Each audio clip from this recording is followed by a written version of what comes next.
Presiden Venezuela Nicolas Maduro menyampaikan pesan perdamaian kepada publik Amerika Serikat hanya 2 malam sebelum dirinya ditangkap atas perintah Presiden Amerika Serikat Donald Trump.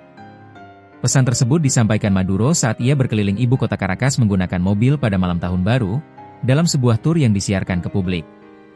Amerika harus tahu bahwa di sini mereka memiliki teman, sebuah negara yang damai, dan pemerintah yang ramah. Pesan kami sangat jelas. Tidak ada perang, ya untuk perdamaian, kata Maduro, seperti dikutip dari The New York Times, Minggu, 4 Januari 2026. Pernyataan itu mencerminkan upaya Maduro dalam beberapa bulan terakhir untuk menampilkan citra dirinya sebagai pemimpin yang cinta damai. Dalam sejumlah demonstrasi di berbagai kota Venezuela, Maduro kerap tampil bernyanyi lagu Imagine karya John Lennon, menari mengikuti irama musik tekno yang dipadukan dengan slogan-slogan perdamaian, hingga meniru gaya Bobby S1MCHE Pronunciation Ferrin dalam lagu populernya yang mengajak pendengar untuk tetap tenang dan optimistis. Namun, di balik pesan damai tersebut, Maduro juga kerap menunjukkan sikap menantang. Ia berulang kali menegaskan bahwa Venezuela siap mempertahankan kedaulatannya dari apa yang disebutnya sebagai kekuatan imperialis. Meski demikian, ketika tekanan dari Amerika Serikat meningkat, Maduro menyatakan keinginannya untuk membuka ruang dialog dan kesepakatan. Pemerintah harus mengetahui hal ini karena kami telah memberitahu banyak pejabat mereka. Jika mereka ingin melakukan percakapan serius tentang perjanjian anti narkoba, kami siap, ujar Maduro. Ia juga menyebut Venezuela terbuka terhadap investasi Amerika Serikat, termasuk di sektor energi. Jika mereka menginginkan minyak Venezuela, kami siap menerima investasi Amerika Serikat, kapanpun, dimanapun, dan bagaimanapun mereka menginginkannya, katanya. Maduro menambahkan, Venezuela juga terbuka terhadap kerja sama pembangunan ekonomi yang lebih luas. Menurutnya, masyarakat Amerika perlu mengetahui bahwa Venezuela siap menjalin perjanjian ekonomi yang komprehensif dengan Amerika Serikat. Di sisi lain, Presiden Donald Trump secara konsisten menyebut Maduro sebagai pemimpin kartel narkoba.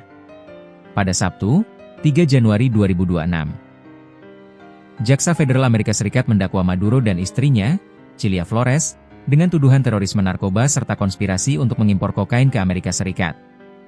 Maduro membantah keras tuduhan tersebut. Ia menyatakan bahwa pemerintahannya justru aktif memerangi jaringan narkotika, khususnya yang berasal dari Kolombia. Maduro mengklaim pasukan keamanan Venezuela telah menembak jatuh 431 pesawat yang diduga digunakan untuk menyelundupkan narkoba melalui wilayah udara negaranya. Menurut Maduro, tuduhan yang dialamatkan kepadanya merupakan rekayasa politik untuk membenarkan tindakan militer terhadap Venezuela. Ia membandingkan tuduhan tersebut dengan klaim senjata pemusnah massal yang digunakan Amerika Serikat sebagai dasar invasi ke Irak di masa lalu. Mereka tidak bisa menuduh saya atau Venezuela memiliki senjata pemusnah massal, atau rudal nuklir, atau senjata kimia. Jadi mereka mengarang tuduhan yang pemerintah Amerika Serikat tahu sama palsunya dengan klaim senjata pemusnah massal yang membawa mereka ke dalam perang abadi, ujarnya. Trump mengklaim telah berbicara dengan Maduro beberapa kali, termasuk dalam sepekan terakhir sebelum penangkapan. Namun, Maduro membantah adanya komunikasi terbaru tersebut. Ia menyatakan hanya pernah berbicara sekali dengan Trump, yakni pada 21 November lalu, melalui panggilan telepon berdurasi sekitar 10 menit yang disebutnya berlangsung sopan. Pada Sabtu, 3 Januari 2026, aparat Amerika Serikat menangkap Maduro dan membawanya ke New York. Ia diperkirakan ditahan di pusat penahanan metropolitan di Brooklyn.